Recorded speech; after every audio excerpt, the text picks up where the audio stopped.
الحمد لله رب العالمين، والصلاة والسلام على أشرف الأنبياء والمرسلين نبينا محمد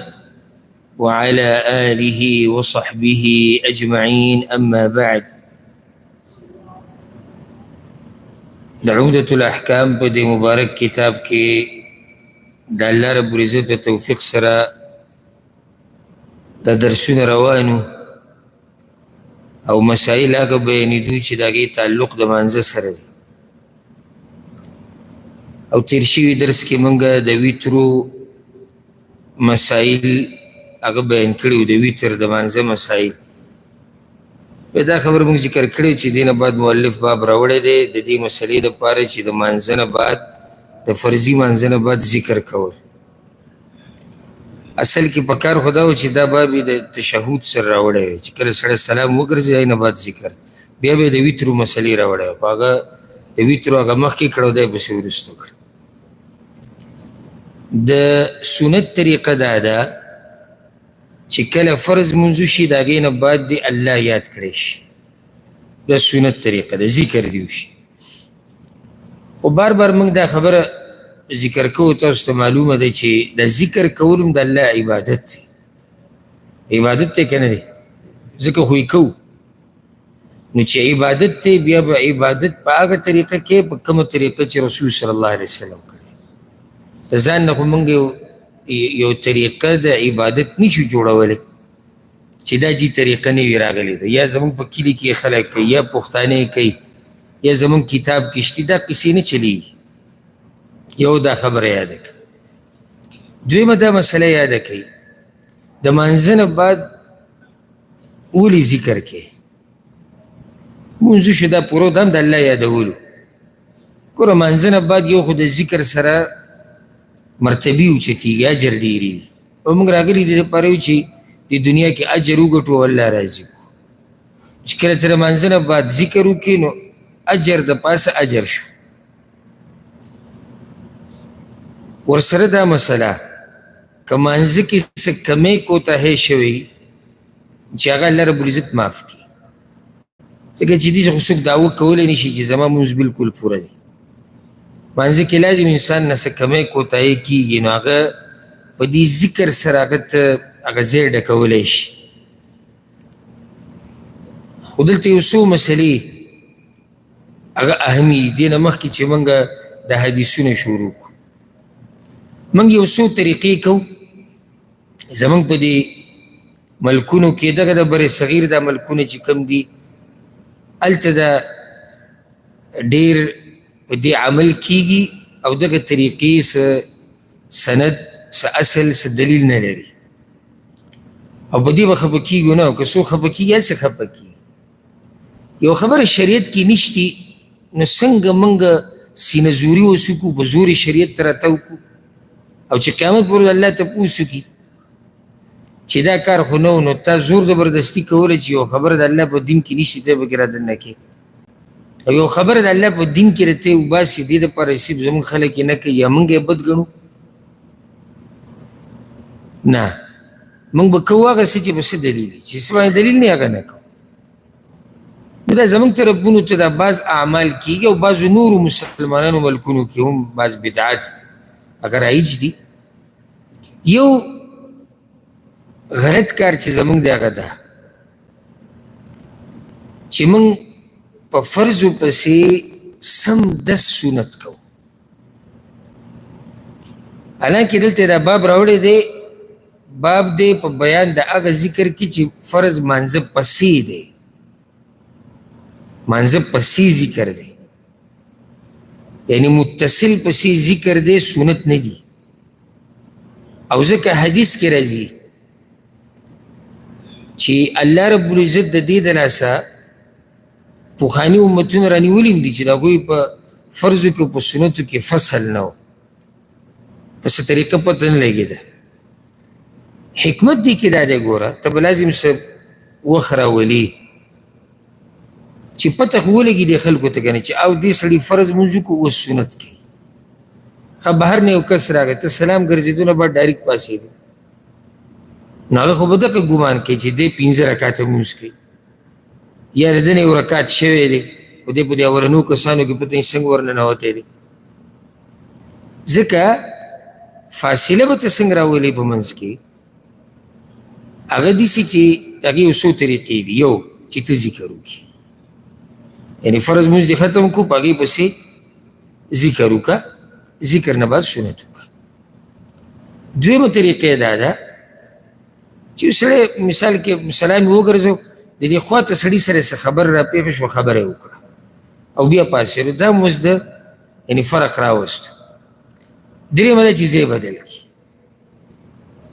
په دې ځای کې د فرض وکړو دلته سنت وکړي د دې پته ولګېده چې او دې سړي اوس فرض ختم کړو سنت کړي دا شریعت دا غواړي چې موږ دوه عبادتونه یو بل پسې ونه تړو او په هغې راته دلیل وښیم ګوره یو بل مثال پرې واله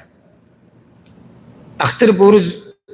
د وړکي اختر په ورځ روژې نیوه روا دي نه دي روا حالانکه شپږ د شوال روژې خو به نیسې که د شوال روژې به د کله نه شروع کړې د دویمې ورځې اولې ورځې نشي نیوی ولې چې د فرضو کې او نفلو کې فرق راشي ښه حدیث کې راځي چې ته د رمضان نه مخکې د شعبان د اخرنۍ 2 ورځې د شک روژه نشي نیوی ځکه حدیث کې راځي چې د رمضان نه مخکې ورځ یا 2 روژې مه نیسئ نفلي الا د یو سړي عادت یا خو جدا خبره لکه هغه خپل میاشت کې 3 ورځې روژې نیسي یا هفته کې 2 ورځې جدا مسله ولې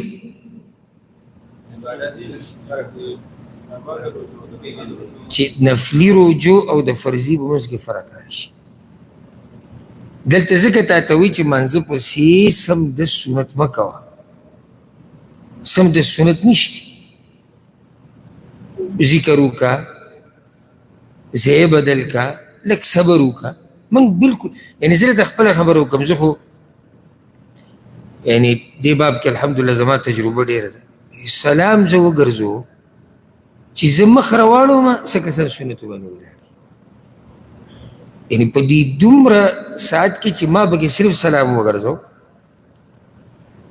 بعض ذکر مې وویل لکه الله اکبر استغفر الله استغفر دا بس او چې سلام مې وکړو چې موږ اوسو پکې ولاړ دي ولې او دې تعدیق کې څه حکمت څه دی اوس که دې خلکو مبارک کې وایي چې تاسو ذکر او دعا نه منئ لکه څنګه چې زموږ مبارک کې خلک چې کله موږ وایو دلته ذکر نشته رسول الله وسلم نه دی کړی دلته دا دعا نشته وګورو دوی دعاګانې نه مني کوم ځای چې د دعاګانو او د اذکارو دی هلته یې موږ نه کوو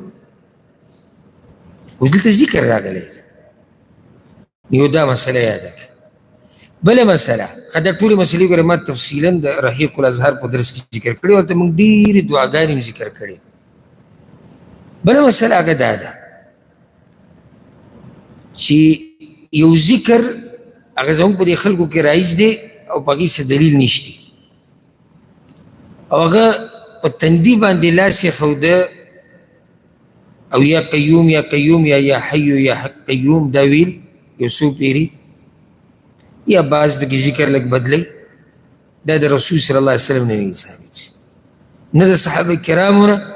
او ورسره د زیاتي والا نه په دې څلورو مذهبونو فقهي مذاهبو کې شته یعنې څوک دې ثابت کړي دا وایي دا بعضو علماو خپله تجربه بیان کړې ده یعنې نږدې وخت کې علما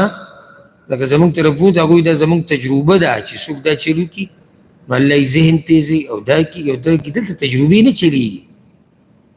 بله خبره تاسو ته دا وکړم د دې نقصان سره ووتو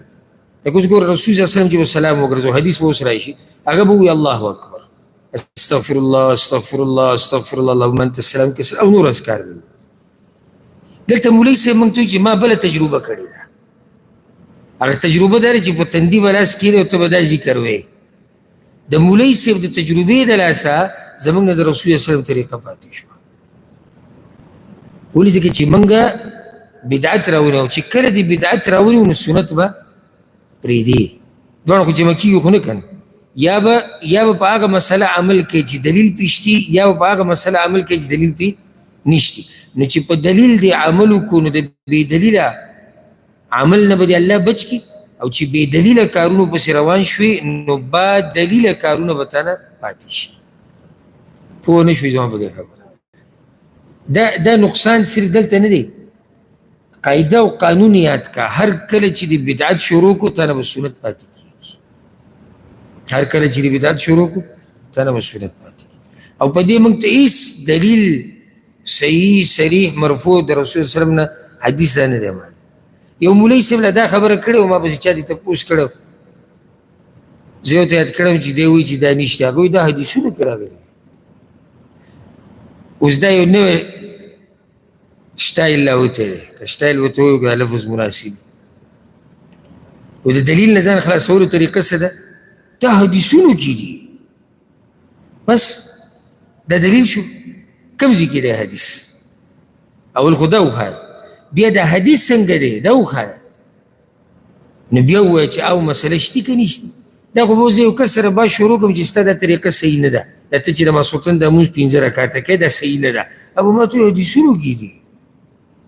او بل به ما د لاس نه ونیسي چې غلی چې سړي سره دلیل دی. تا ته یې ونه وایي چې حدیثونو کې دي. نو چې به دې قصه ختمېده بیا خو مزې شو. اوس ته هم سهار ماښام یوه مسله بیانوه وایي دا حدیثونو کې دي، او زه هم سهار ماښام یوه مسله نوي بیانوم چې دا حدیثونه دي. کوم حدیث کې دي؟ کوم کتاب کې دي؟ بیا کیدای شي کتاب کې راغلي خو هغه روایت سند څنګه دی؟ دین خو په سند را رسېدلی دی که پلاني د پلاني نه اورېدلي، پلاني د پلاني، سند کته غواړي. نو دا عمل دا بدعت دی. او لکه وایي ذکر نه مني، ذکر چې موږ نه منلی موږ به د رسول صلی الله علیه وسلم دا طریقه هم نه ذکر کولی. هغه دلته ذکر نه دی کړی. او الحمدلله ټول نه زیات اهتمام هغه همدغه خلک د اذکارو کوي کوم چې د رسول صلی الله علیه وسلم په طریقه مضبوط راوړي. نه دوی په فرضو پسې ډایرکټ سنت کوي، نه دوی په تندو لاسونه ږدي، بلکې ښکلی خپل ذکر وکړي به سنتو کې اوسي. نو که ذکر او دعا د دې نه منکر وی نو ولې دغه اذکار خلکو ته ښایو چې کوم قرآن او حدیث کې راغلي دي؟ قرآن زموږ د هغه کارونو سره دی چې هغه بې دلیله دي. نو داسې ټاپه به چا مه لګوه چې د دوی اذکار نه دي خوښې، دوی دعاګانې نه دي خوښې. یو دا مسله. بله زمونږ بعض مولیان اجتماعي دعاګانې کوي چې مولوي صاحب کله سلام وګرځوي نو هغه لاس اوچت کړي او دعا کوي او خلک پې امین وایي. د دې نه سر شتي او نه یې خپې شتي. اوس د دې نه واضح به زه تاسو نشم پوه کولی. لنډه ده، نه یې سر شتي نه یې خپې شتي. نه الله ویلي دي، نه د الله رسول ویلي دي، نه صحابه کرامو کړي، نه تابعینو کړي، نه د څلورو امامان نه ثابت دي. نه یو ورځ یو کس ما سره بحث کوو، نو وایي دې کې څه دي؟ دا ډېره ناشنا خبره ده چې څوک یې وکړي، دې کې څه دي؟ د الله بنده که داسې موږ هر عمل باره کې دا وایو چې دې کې څه دي، خو اوس قصه ختمه شوه. اوس د عاشوره ورځ بعضو ملکونو اسلامي ملکونو کې نن و بعضو کې سبا ده، شیعګان راوتي ځانونه وایي، وینې تویېږي، وایي موږ کربلا را یادو، موږ د حسین رضی الله عنه شهادت را یادو. یو سړی وایي نو دې کې څه دي؟ خو غریبان هم په دین مین دي که په حسین مین دي. ای د پیغمبر د نوسو دشمنانو په پیغمبر مین دي، د هغه په نوسي مین دي، په هغه غم کې ځان وایي. نو که دا قانون دی لاګو کو چې دې کې څه دي نو بیا هېچا ته غږ مه کوه. ځکه چې مخامخ به راته سړی وایي چې نیت خو یې ښه دی که نه، نیت یې څه دی؟ دا پلانې چې شپږم مونځ د شپې په 1 بجه کوي په جومات کې، نو نیت یې څه دی؟ نیت یې ښه دی، غږ ورته مه کوئ. او دا پلانې چې دا طواف 2 رکعته دی، طواف 2 چکر دی، خو هغه 8 کوي، د الله سره محبت ډېر دی. دې کې څه دي؟ دې کې څه دي؟ او یو سړی چې سجدې په رکعت کې 2 دي 3 لګوي په الله ډېر مین دی، دې کې څه دي؟ د الله بنده خو پرېږده دا خو هر څه لاړو دلدل دي کړو. دې کې څه دي؟ دې کې څه دي؟ دا داسې خبره شوه دې کې څه دي؟ او وایي دې کې هغه څه دي چې ته ترې نه یې خبر. ما تاسو ته د سعید بن المسیب رحمه الله هغه مشهور قول ذکر کړو، دا ځان سره پرې زړه ولیکي، ډېر فایده مند. یو سړي د سحر منځ نه بعد نفل کول، او سهار منځنه بعد نور راختو پورې خو بې سببه مونځ نشي کولی. هغه ورته دا مه کوه، دا ستا طریقه صحیح نه وه. نو هغه ورته ستا څه ګومان دی چې الله به ما له په مانځه باندې عذاب راکوي؟ یعنې الله به ما د قیامت په ورځ رانیسي چې تا 2 رکعته لمونځ کړی دی؟ دا ته وایي څه وې؟ الله به ما رانیسي چې راشه پلانې تا 4 رکعته لمونځ کړی دی سهار مانځه پسې؟ هغه ورته نه، په دې دې الله نه رانیسي. نو په څه مې رانیسي؟ وایي په دې به دې رانیسي چې د رسول الله وسلم د طریقې خلاف ورزي دې کړې ده، په دې به دې رانیسي. نو ما ته یو کس وایي چې اجتماعي دوا کې څه دي؟ ګوره وایي چې مولوي صاحب لاس را وګرځوي او وایي چې یا الله ټول مؤمنان وبخي او ټول مؤمنان پې امین ووایي، نو ستاسو دې سره څه دشمني شوي؟ که الله دا قبوله کړي. ما غله جواب دا ورکو چې او دې کې څه دي؟ او دې کې څه دي چې یو سړی سلام وګرځي او د هغه شخصیت په طریقه باندې ذکر وکړي کوم شخصیت چې الله را لېږلی د دین د بیانولو لپاره، الله به ونه بخي؟ مولوي صاحب څه ووایي؟ الله دې مؤمنان وبخي که ته لمانځه نه بعد څه وایې؟ کوم ذکر شروع کړي؟ استغفر الله څه مطلب دی؟ بخښنه غواړي الله ما وبخه او په طریقه د چای کې الله به دې ونه بخي؟ نه، ما ته وایي دلته بله مسله ده. څه اثر وي په انفرادي ذکر کې ډېرې که په اجتماعي کې ډېرې؟ نو ما بیا به یو کار کوو، وایي څه ما سهار دا سنت چې کله مونږ د جومات ته ورشو کوي دا به د دې مولوي صاحب سره خبره وکړو، هسې هم 2 رکعتونه کې هغه مونږ له امامتي راکوي چې په دې سنتو کې دې هم راکوي. اجتماعي نه شو او یو مونځ جمع والا 20 درجې غوره دی د یوازې مونځ نه. نن وایي دا خو پیغمبر نه دي کړي که نه، اوس د دې پورې خبرې ته خیال نشته. نو ما ته چې د اجتماعي دعا دا چا کړي دي؟ بس سړي غریب نه وار بار خطا شو. ما مکو سینه زوري کتاب کې دې مسله کتلې ده بس بیانې دلیل د سره نشته. غټه مسله به دقه ده چې پلاني بیان کړې ده پلاني، نو صحیح ده د پلاني خو موږ قدر او احترام کوو، خو د هغه د دې مسلې سره څه دلیل دی؟ دلیل څه دی؟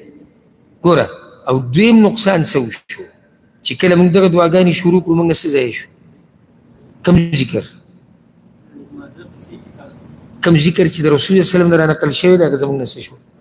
هغه پاتې شو. بل ما یو نقصان لیدلی دلته ملک کې چې دې دعا ته خلک په انتظار ناسي خوځي نه. نو ما ته داسې ښکاري چې دا خلک یې فرض ګڼي ځکه چې مولیانو په دې ترتیب کړې ده نو خلکو له منډه د فرض و مرتبه وله ورکړې ده، د دې نه مخکې نه وځي د جومات. دې ته سوچ کړی که نه باسي خوځي هم نه بل ذکر هم نه وایي. نو ټول مولوي صاحب ته ګوري اوس به 2 کاره کېږي، یا خو به مولوي صاحب ډایرک ودرېږي سنت به کوي. زه کله نه کله ما ته بعض خلک ووي دی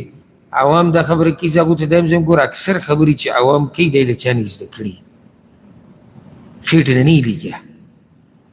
دا په فرضو پسې چې موږ ډایرک سنت کوو دا طریقه هم د بعضو صاحبانو نه عوامو زده کړې ده. خیر هم نه یې کړی محراب کې دقه شان نیغ ودرېږي مخې قبلې ته سنت شروع کړي ډایرک نه هم دیدلي چېرته. دویمه طریقه څه ده؟ مخ به راګرځې او دعا به کوې. نو چې دعا دې وکړه بس اوس ټول جومات فارغه شو، چوټي لکه سکول کې اټلۍ ونه ویلی شي به چوټي شوه، اوس ټول وځي. په څومره نقصاناتو کې موږ واقع شو چې کله موږ د رسول الله وسلم طریقه پرېښوده. څه ښایسته مزه کوي چې امام سلام را وګرځي خپل ذکر وکړي، مقتدیان خپل ذکر وکړي، ښایسته ښایسته دعاګانې د هغه وغواړي د الله، سبحان الله، الحمدلله، لا اله الا الله، الله اکبر، یا خپل سنتو کې اوسي. چې کله موږ بې دلیله کارونو پسې روان شو نو زموږ نه دا څه شو دا پاتې شو. دا طریقه چې د تاسو د نورو ملکونو کې لیدلې ده کومه چې موږ هلته کوو د دعا په منځ پسې نه، دا صرف دغه یو څو ملکونو کې کېږي. نو بیا عجیبه ده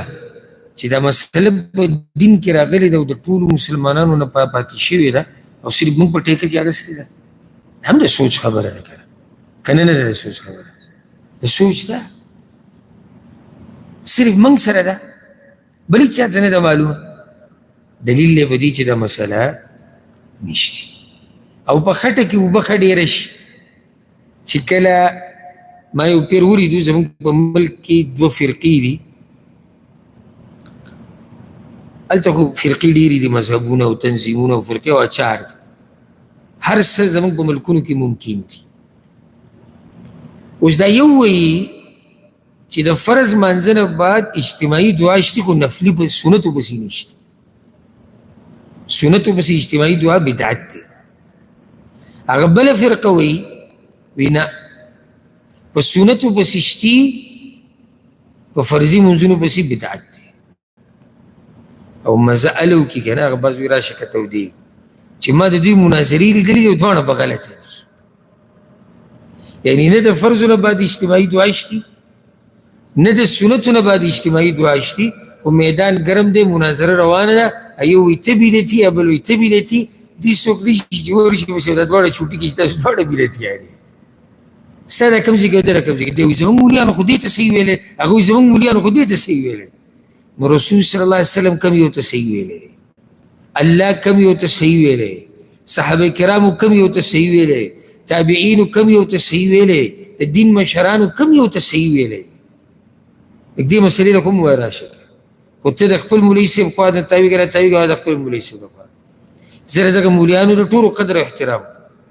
که راته کافر او مشرک او هر څه وایي زه بیا هم قدر او احترام خو دا ده چې بې دلیله مسله خو زه د خپل پلار نه منم ځکه چې دین په دلیل دی په دې نه دی چې زما پلار بیان کړی یا زما نیکه بیان کړی. ما سره پاکستان کې یو مولوي صاحب میلاو شو یو د جوراو باندې د مسح دا بحث روان شو د دې مولوي صاحب پلار چې دی هغه ډېر غټ مولا و مشهور مولا و دغه علاقه کې نو ما سره یو څو مولیانو بحث وکړو نو دی غلی ناست چې کله دا مولیان لاړو ما ته څه وایې دې باب کې هغه مولیانو خو ما سره په دې بحث کوو چې دا نشته او ما ورته شتي دلیل مې ورته ده ما ته وایي دا زمانه هم دا شتي ما ډېر تعجب وکړو ځکه چې لینډ د ده ټول د دغه مولیان خو چې دی پکې دا خبره څنګه مني چې په جوړه ومسه شتي ما څنګه وایي زموږ والد صاحب هم وایي چې دا شتي دلیل څه دی زموږ والد صاحب به وایي چې په جورابو مسحه شتي او زما دغه ځای کې د مرۍ رګونه راوتي لږ یو مدا مې بیانوله دا خبره چې پیغمبر ویلي دي چې دا شتي صحابه کرامو نه ثابت دي دا شتي د تابعینو نه ثابت یار ما ته وایي زما پلار به وایي چې دا شتي نو دا زموږ دین دی پلار زما ویلي دي نیکه زما ویلي دي صحابیاک صاحب ویلي دي زموږ استاد جي وبیانوله دا خبره د دینه واوړئ دلیل ته هر عالم که عربی دی که عجمی دی که تور دی که سپین دی که پختن دی که پنجابی دی چې مسئله بیان کړه ورسره دلیلو بس دقه زموږ دین دی دقه زموږ مذهب دی د دغې به د قیامت په ورځ زموږ نه تپوس کېږي بل د هېڅ تپوس نه کېږي. زما دې خبرو کې څه غلط شتي که نه که څه پکې غلطي ګوره زما طرف نه پوره اجازت دی هر چا ته اجازت دی جومات کې په لاره کور ته راځي ټلیفون راته کوي ما ته بلکل ویلی شي چې ستا دا خبره بې دلیله ده صحیح دلیل دا دی او که ما ته یقیني دا خبره معلومه شوه چې او زما دا خبره کې دا غلطه او دلیل پرې بل طرف و نو زه به ښه صفا د خلکو مخکې وم چې زه دې مسلې کې خطا شوی وم او زه دې کې سعار نه محسوسوم ځکه زه انسان یم یاره الله دې پلاني له اجر ورکړي ما ته دلیل په خپله مسله وخو خو ما اوس هغه بیانې کړې چې کومې زما علم کې دي او ما بدلیل نه دی لیدلی په دغه بدعاتو بلکې د امت اکثر علماو په هغې باندې فتوه د بدعت ورکړې ده صرف هغه ورته بدعت نه وي څوک چې پکې واقع دي الله دې موږ د بدعاتو خرافاتو نه لرې ساتي. ها اولنی روایت راوړی د عبدالله بن عباس رضی الله عنهما نه أغوي أن رفع الصوت بالذكر حين ينصرف الناس من المكتوبة كان على عهد رسول الله صلى الله عليه وسلم. ده فرض منځنه بعد په ذکر باندې आवाज اوچتول ودا د رسول صلی الله علیه وسلم په زمانه کې او کله چې صحابي وي کنه چې د رسول صلی الله علیه وسلم په زمانه کې نو دا مرفوع حدیث شو معنی دا چې رسول صلی الله علیه وسلم په دې کار اقرار کړی او چې هغه په غلې پاتې شوی دی دا کار غلط دی که صحیح دی؟ ها صحیح دی او هغه ملګرو ته خو ویلي نو صحابه کرامو په هغې عمل کړی دی ځکه چې هغه خو د ځان نه کار نه کوي که چې کله به هغوی سلام وګرځو نو دا ذکر به په اوله کې په زوره وي او په دې هم زموږ خلک شاذ و نادر عمل کوي اکثر د عربو ملکونو کې چې وګوري یا زموږ ملکونو کې چې کوم قرآن و حدیث باندې مضبوط دي سلام وګرځي هغوی په دې جومات کې داسې بنګاره شروع شي ښه مزېدار یو ایماني روحاني موسم جوړ شي او موږ ډایرکټ دې سوچ کوي چې اوس به دغه ته پاسو ده څه ته سنتو ته بس بڑا برابر دا زموږ طریقه ده حقیقت نو د رسول صلی الله علیه وسلم په زمانه کې به څه طریقه وه ذکر به د منځه نه بعد اوچت اواز سره اوچت اواز څه مطلب دا نه چې چغې وه ستا خوا کې دوه درې کسان یې اوري څلور یې اوري څه خبره بیا دا بل چې ټول جومات داسې کړي یو بنګار یې جوړ شي یو شور جوړ شي جومات کې بیا وایي چې عبدالله بن عباس وایي كنت اعلم اذا انصرفوا بذلك اذا سمعته ما ته به پته د دې اواز نه لګېده چې لمونځ ختم شو ولې د هغې دوه وجې دي یو دا بعض علماو ذکر کړی چې د وړوکي او دی له جومات ته نه راتلو یعنې رسول صلی چې وفات شو دغه ورځو کې دی بالغ شوی دی خو ماشوم نو دی به بهر و ده ته څنګه پته ولګېده چې لمونځ ختم شو چې د ذکر د اواز به و دویمه بعض علما وایي چې نه دغه نه دی ماشوم نو دی به په اخرني صف کې ودرېد دا د صحابه کرامو طریقه و مشران به د هغوی په اولني صفونو کې ودرېدو خو دا نه چې کشران به یې تېزغلول څنګه به په اولني کې ودرېدو ځان به رارسو نو کشران هم په دې پوه چې زموږ زیات کړی نو هغه وخت خو سپیکرې نه وي رسول الله صلی الله علیه وسلم به سلام وګرځو دی به له شاته اخره کې ناست نو چې کله به د صحابه کرام وایي الله اکبر استغفر الله استغفر الله به ده ته پته ولګېدې چې سلام وګرځېد وفي لفظ او په یو لفظ کې داسې راځي ما كنا نعرف انقضاء صلاة رسول الله صلی الله علیه وسلم الا بالتکبیر موږ به د رسول الله وسلم مونځ ختمېده نه پېژندل مګر په تکبیر سره څنګه به په تکبیر سره پېژندو تیزه به ځکه که دا تکبیر یې په پټه ویلی دی ته پته لګېده نه حدیث کې یو مسله ته ذکر کومه او بیا مخکې ځو په تکبیر سره د علماو منځ کې اختلاف دی چې منځه نه بعد به الله اکبر وی او که نه استغفر الله استغفر الله نه به شروع کړي بعض یو وی بعض بل وی او دواړه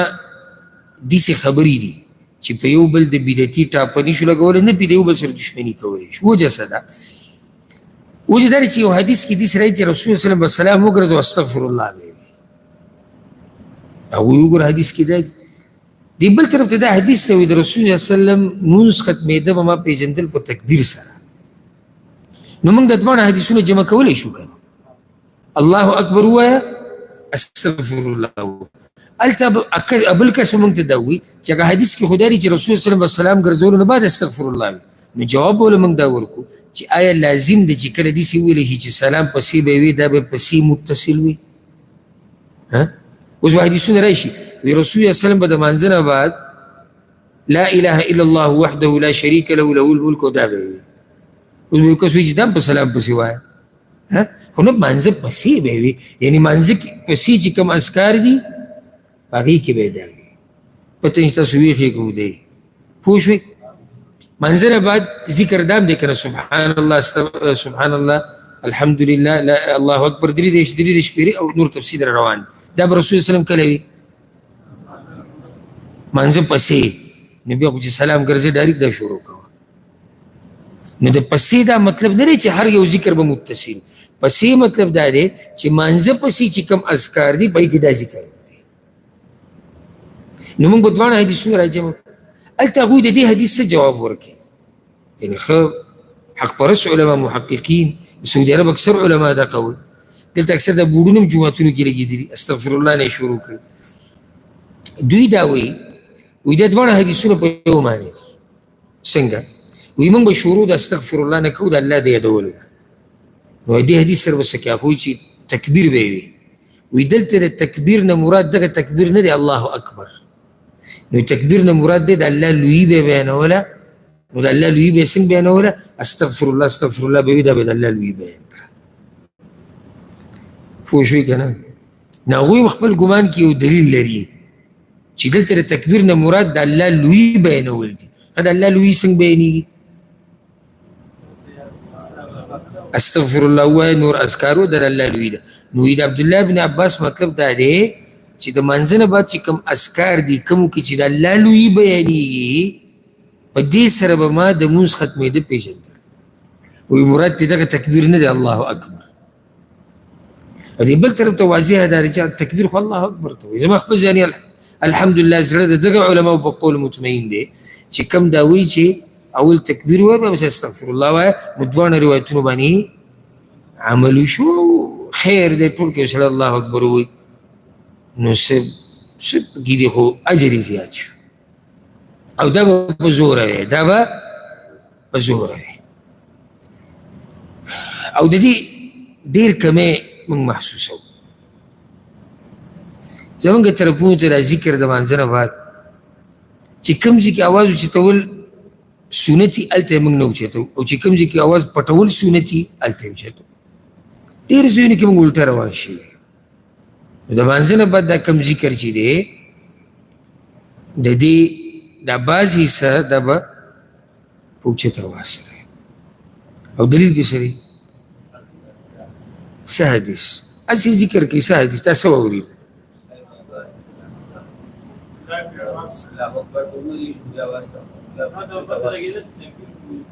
عبدالله ابن عباس وایي چې ما ته به پته ولګېده چې مونځ ختم شو چې کله به په زوره ذکر وشو تکبیر به وویل شو. نو دا واضح دلیل دی چې دا ذکر به په پټه کې په زوره به او څه پې لګي هم نه ګورې څه بیټري میټري پې نه لګي نه بې څه پیسې لګي الله ته پې نږدې کېږي او ذکر دی جنت ته پې نږدې کېږي سنت طریقه ده. نو دا طریقه عام کوي د مانځه نه بعد. موږ د دې بدعاتو د لاسه ډېر سنت بېللي دي. ډېر سنت موږ د بدعاتو د لاسه هغه بېللي دي. د هغې نه بعد روایت راوړی دی. دلته ګوره اذکار نور هم ډېر زیات دي خو مؤلف رحمه الله داسې په ترتیب نه دي راوړي. ما تاسو ته وایي زما هغه درسونه به اوري رحیق الاذهار که یادي تاسو ته موږ ډېر زیات اذکار ذکر کړي سره د تفصیل او د تشریح. نو هغه به یو پیر واورئ نن یې واورئ سبا یې واورئ لازم هغه درس راوړی واورئ. علم کې به م اضافه وشي او اذکار به ستاسو ذهن کې راتازه شي چې مانځه نه بعد کوم کوم اذکار ویل غواړي. دا روایت یې راوړی دی د وراد نه. وراد چې دی دا د مغیره بن شعبه رضی الله عنه ازاد کرده غلام هغه ازاد کړی و د هغه سره مری و بیا هغه ازاد کړو. چې ازاد یې کړو نو دی د هغه سره کاتب شو لیکل به یې کول. هغه دا وایي أملى علي المغيرة بن شعبة من كتاب كتبه إلى معاوية رضي الله عنهما. ومغيرة يوبير معاوية رضي الله عنه يو خط لكو نمات إملاك ولا تتلا خط وليكا قول سبحان الله داوي خطونا سنگو منگم واتسابو كيو بلت ميسيجي كيو كان پالتو ميسيجي مزاق دکوسلی د دروغو خبرونه بعض پکې سندرې او ډمتوب فحاشي دا لیږي که د هغوی میسیجې د هغوی رسالې د هغوی پیغامات هغه ده وی ما ته وی چې معاویه ته دا خبره ولیکه ان النبي صلى الله عليه وسلم كان يقول في دبر كل صلاة مكتوبة چې رسول صلی الله علیه وسلم به هر فرضي مونځ پسې دا وي، هر فرضي مونځ پسې که هر مونځ یې ویلی نو بیا په سنتو پسې هم وي، خو هلته ورسره قید راغی چې هر فرضي مونځ پسې به یې وي لا اله الا الله وحده لا شریک له، نشته د عبادت حقدار مگر یو الله دی، یوازې دی، لا شریک له، د هغه سره هېڅوک برخدار نشته، له الملک وله الحمد، باچایي ټوله د هغه دپاره ده، حمدونه د هغه دپاره دي، وهو على كل شیء قدیر، او هغه په هر شي باندې قادر دی. اللهم لا مانع لما اعطیت ولا معطي لما منعت، یا الله چې ته څه شی ورکې د هغې بندونکی نشته، او چې ته یو شی بند کړي نو د هغې ورکوونکی نشته. ولا ينفع ذا الجد منك الجد، او د مال خاون له او د عزت خاون له او د مقام او د شرف خاون له د هغه مال، د هغه عزت، د هغه شرف، د هغه جیداد ستا د عذاب او ستا په در کې وله هېڅ فایده نه ورکوي. ډېر ناشنا ذکر دی. توحید باره کې خو موږ بار بار خبره کړې، خو دې ته ګوره ته په دې زړه ولیکئ لا مانع لما اعطیت، چېرته ما ذکر ویلی ولا معطي لما منعت، خو صرف یې په ژبه مه وایئ که نه، زموږ مسله دا ده موږ صرف په ژبه ووایو چې موږ پوهېدې په دې. لکه یو سړی دا ووایي اللهم لا مانع لما اعطیت ولا معطي، جومات نه دې ټول لیټ راوځي، ولا معطي لما منعت ولا ينفع ذا الجد منك الجد، چې راوځي یو ته ګوري بل ته، یاره چې ته ده سره دا دومره پیسه موږ له خو الله رانه کړه، او ده سره دا نوې ګاډی او د ده دا بچي ده، اوس ده دا ذکر وایي خو دی پوه نه دی چې الله تانه یو شی منع کړو که نه، والله که د ټوله دنیا راجمع شي تا له نشي درکولی، او چې الله یې دله درکوي که نه نو چې د ټوله دنیا راجمع شي به ته یې نشي بندولی. کوم مصیبت چې تا ته در رسېدلی دی دا تا نه اوړېدو نه، او کوم چې تا نه اوړېدلی دی هغه تا ته در رسېدو نه. زمونږ ډېره ښکلې عقیده ده، خو که موږ یې زده کړه دا ژوند به ورسره زموږ په سکون شي. کوم مصیبت چې تا ته راورسېدو، ای پلانیه چې ته زما خبره اورې، او ای خور چې زما خبره اوري، کوم مصیبت چې تا ته در رسېدلی دی په مال کې، په بچو کې، په بدن کې، په مور پلار کې، په هر څه کې، د تا نه اوړېدو نه بل چا ته، او کوم چې تا نه اوړېدلی دی بل ته او بل ته،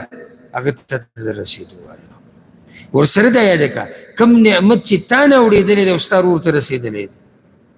او ستا دوست ته رسېدلی دی، او ستا کلیوال ته، او ستا بل مسلمان ورور ته رسېدلی، هغه تا ته نه در رسېدو، او کوم چې تا ته در رسېدلی دا ستا برخه او د تا نه اوړېدلی. دا موږ هسې په خوله وایو، خو نور چې معمولي داسې حالات راشي بیا دومره ګډوډ شو چې بعض پکې سم د جاهلیت خبرې شروع او د الله نه ګیلې او شکوې شروع. بله ګوره دا یاده که چې د الله په مخ کې ستا مالداري تعالی هېڅ فایده نه درکوي، ستا جیداد، ستا شهرت، ستا دبدبه، ستا ښایست، ستا نسب، دې کې یو شی هم ستا په کار د الله په مخ کې نه راځي الا دا که دغې کې د څه شی د الله دپاره لګولی، مال دې لګولی، بچي دې لګولی دي، خپل هغه مقام چې الله درکړی هغه یې دین دپاره استعمال کړی، خپل ښایست او ځواني هغه یې د الله دپاره قربان کړې ده، بچو ته دې دین ښوولی، جیداد هغه دې خلکو ته فایده ورکړې ده، دا به ستا په کار راشي. نور که ته دې سوچ کې پروت چې مال او بچي دي، نو الله سورت سبا کې دا خبره ذکر کړې ده چې ګورې د دې مالدارو دا مال او د دوی دا بچي، دوی ګوره په دې باندې موږ ته نشي را نږدې کېدی، چې یو سړي سره مال ډېر دی، دی الله ته نږدې دی، بچي ډېر دی الله ته نږدې نه، که دا مال او بچي د الله استعمال کړي بیا پې ته الله ته نږدې کېدی شي. په تشو نوټونو څوک الله ته نه نږدې کېږي، غوټه به ورله ته ورکوې، شماري به یې ته بینکونو کې به یې ته ږدې، او وچ په وچه به چا ته نږدې کېږي؟ الله ته. هغه مزې شو، هغه بل غریب وخت ورکوي، قرباني ورکوي، بندگی د الله کې، خو دومره دی چې غریب دی، جیداد یې ډېر نشتي، بچي ډېر نشتي، هغه د الله نه لرې او ته الله ته نږدې ځکه چې مال در سره دی. دا خبره په دې ځان پوه کړه.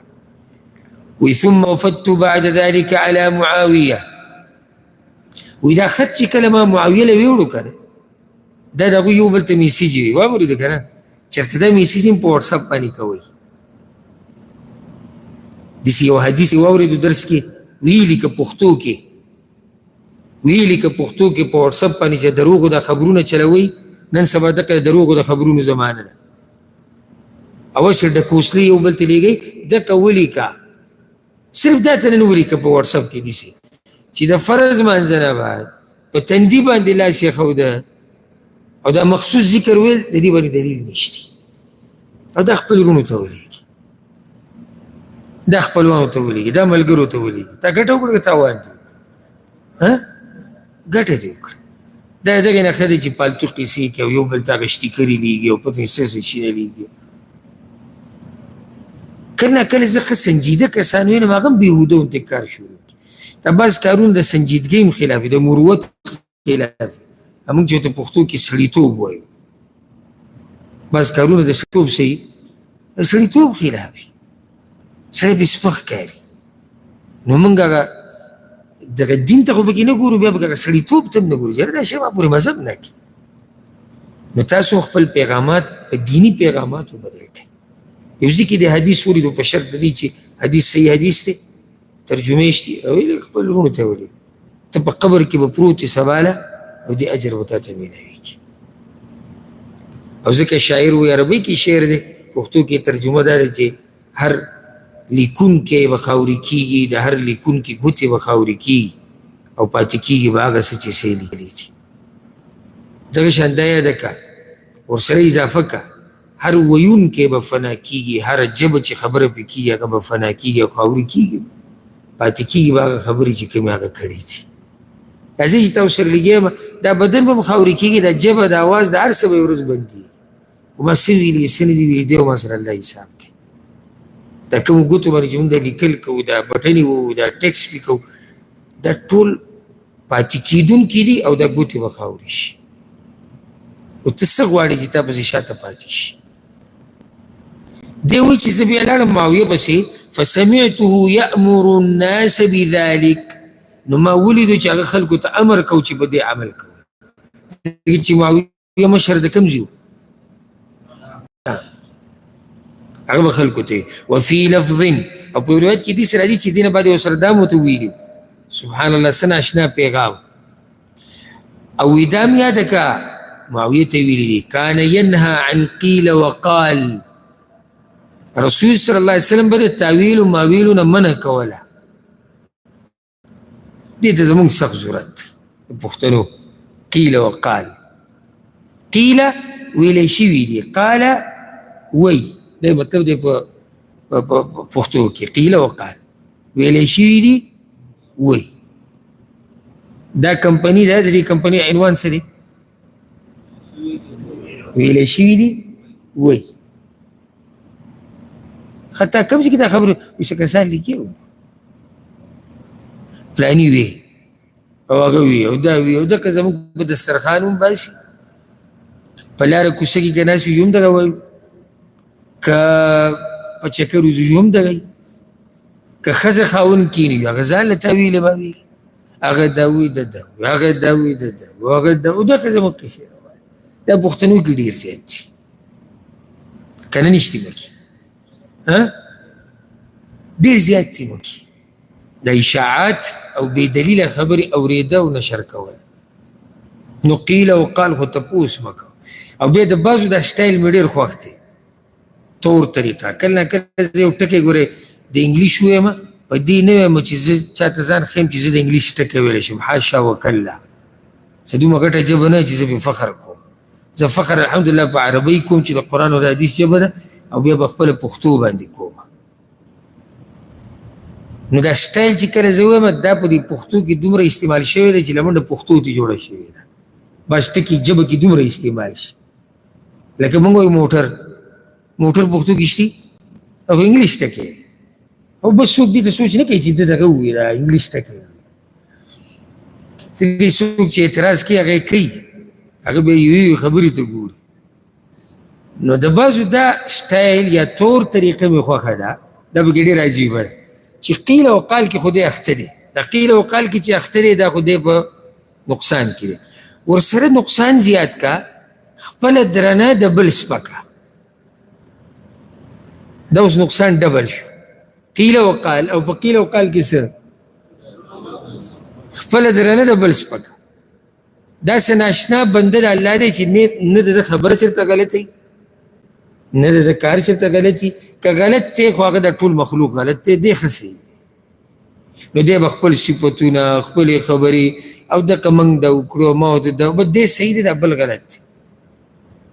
نو قیل وقال، غیبت، سخریه، مسخ او بې شماره نقصاناتو کې انسان واقع شي. او د دې نه به یې منع کوله و اضاعة المال، مال به نه ضایع کوي. مال ضایع کول دې ته وایي، اسراف دې ته وایي چې یو شی د حاجت نه زیات یو ته یې لګوي. خصوصا نن سبا د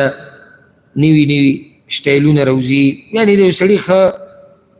جامې شتې، ښه پیزار شتې، نه دا نوي سټایل راوتی دی، نه دا دې دپاره.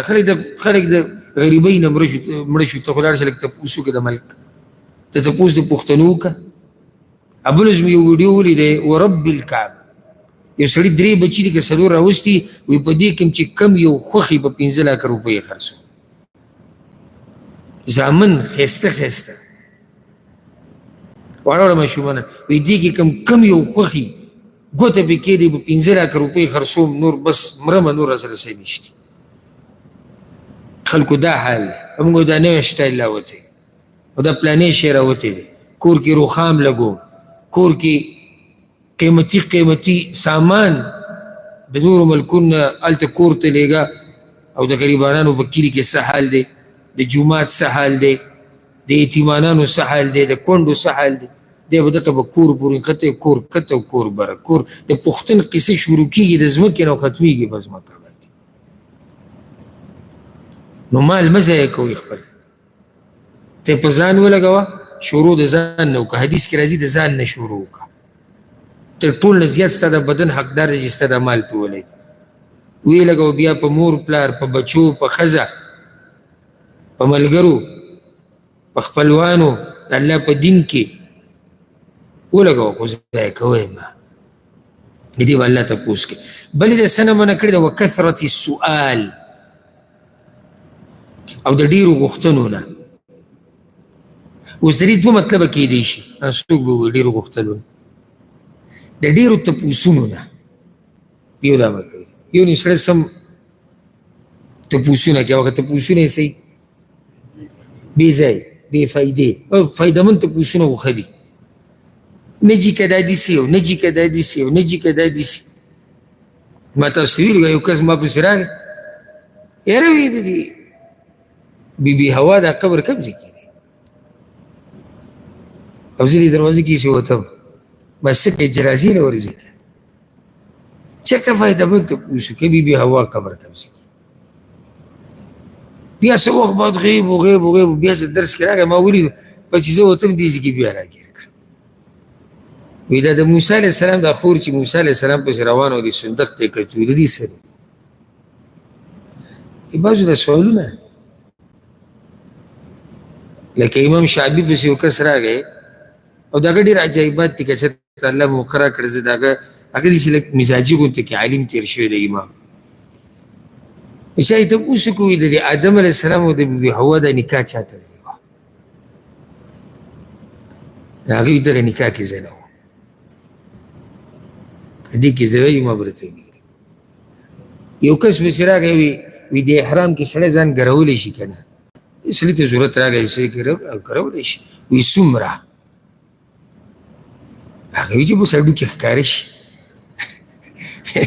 دا اوس سوال دی چې څومره؟ د دې نه شریعت منع کړې ده. بې ځایه تپوسونه مه کوه، او ګوره ورسره د ایت کا فایدهمند تپوسونه هم ګزاره پکې کوه، د مخامخ سړي لحاظ کوه. لکه اوس ستا سوالونه فایدهمند دي، خو ته استاذ ته وګوره، ته عالم ته وګوره، ته وخت ته وګوره، ته د هغه بدن ته وګوره، د هر څه ته وګوره، بیا دغه نه سوال کوه.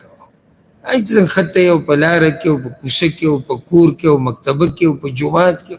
صحیح د سوالونه دي، فایدهمند دي، خو د سوال کولو یو انداز دی او طریقه ده. دویم مطلب دا دی او ډېره غوښتنه یعنی د خلکو نه خدمتونه او شیزونه ډېر مه غواړئ. په دې سره د سړي مقام څه شي هغه کمزوری شي. اوس یو ضرورت داسې راغی چې سړی لازم یو بل ته وایي هغې نه بغیر نه کړي کله ناکله صحیح ده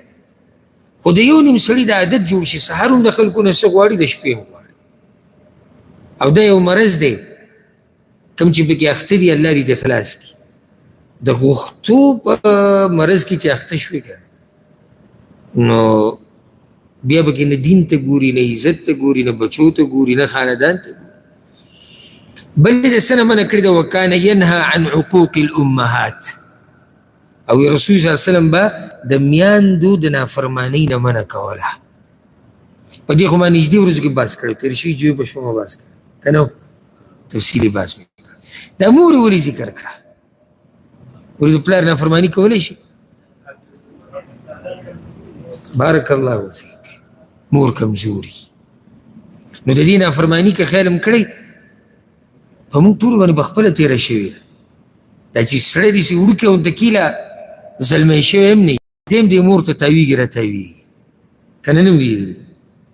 چې پلار کور کې نه دی چې وغړمبېږي دی مور ته څه ولې د دغه ټیم نه دی چې ځان ګرم ګرم کړي دا غریبه به ته څه ووایي خو بوس نه رسي چې دا لویه بلا اوس هغه راونیسي او د مرۍ نه راسملوي او وهي یا ټکوي هغه غریب څه اوس رسي نو بیا چې زلمی شي او بیا چې بچي وشي بیا چې ښځی بیا خو او د مور عمر په کمېدو یعنې مطلب په کمزوري کېدو دی هغه ځواني هم اوس نشته او هلک ځواني نو پلار د پلار په مخ کې پلار د ډېر وخته پورې ښه په زور کړي که د هغه په وخت کې سړی تاو راتاو شي د غوږ دا خوا وله ووایي علاج وله وکړي یا که نور سړي د کور نه وشړي ځوره کېږي نو ځکه د پلار سره که د یو سړي لږي هم نه خو مخامخ ورته څه غږ نشي کولی او ډېر پکې داسې دي چې هغه به د جایداد ته هم پراته دي دغې پکې هم ګوري ځینې کور نه به وشړي او د هر سره دغه شي هر چې مور د ناکمزوري ده ځکه مور یې ذکر دا مطلب نه چې د پلار نافرماني کوه ووعد البنات او د لوڼو د ښخولو نه به یې منع کوله. جاهلیت په زمانه کې به یې لوڼه ښخولې په دې خپلو ځایونو کې بحث شوی اخرنی کار او زه به اوس دا ټول د یو کس نه اورېدو غواړم اخرنی ده او رسول وسلم به منع کوله ومنع وهات مطلب څه دی چې په خپله نه ورکول او بل ته څه ویل دا هم یو مرض دی چېرته م لیدلي دا بیماران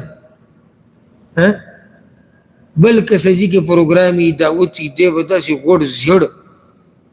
او په دې ابتدایي کسانو کې به دی ناشي او که معمولي داسې صحیح چې د ورکړې پکې صحیح او دته څه میلاویږي نو دی هغه ځي ته ځان رسوي خو چې کله یو ځای راغې بل نه د ورکولو بیا د طبیعت ګډوډي نو د دې بیمارۍ نه دی الله موږ ساتي چې ټول عمر سړي لاس داسې نه وایي ما راکړه د دې مطلب څه دا مطلب نه تا په رښتیا داسې لاس نیولی خو چې کوم ځای کې څوک څه شی درکوي ته حاضرې او چې کوم ځای کې د لګولو ځای راشي نو بیا ته نه نو دې خو مطلب واضح شو خلک وایي که نه وایي دا پلانې ورکړې والا نه دا څه والا راکړې والا دی د دې نه به رسول وسلم منع کوله زموږ دا دین څومره قیمتي دین دی او ما بل اوس دا خبره وکړه چې که موږ پښتانه کامیابېده غواړو د هغې لار سره دې دین ته واپس کېږي هره مسله به کې چړلی شوي په دې به اکتفا وکړو ځکه چې دا حدیث تفصیلي و خو دا کارونه به ما ته څوک ذکر کړي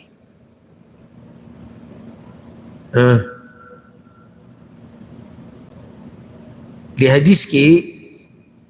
مغیره معاویه ته څو خبرې ذکر کړي دي شپږ قیل نه وقال نه رسول وسلم منع کړي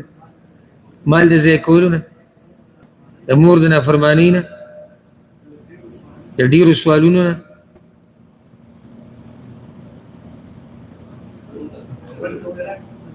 بل ته وی راکه خپل نور کې څو شو 15 شو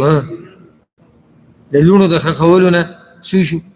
شپږ بارک الله فیک خو هغه ذکر دی به کې ذکر نه کو چې رسول صلی الله علیه وسلم په منځ پسې دا ذکر وی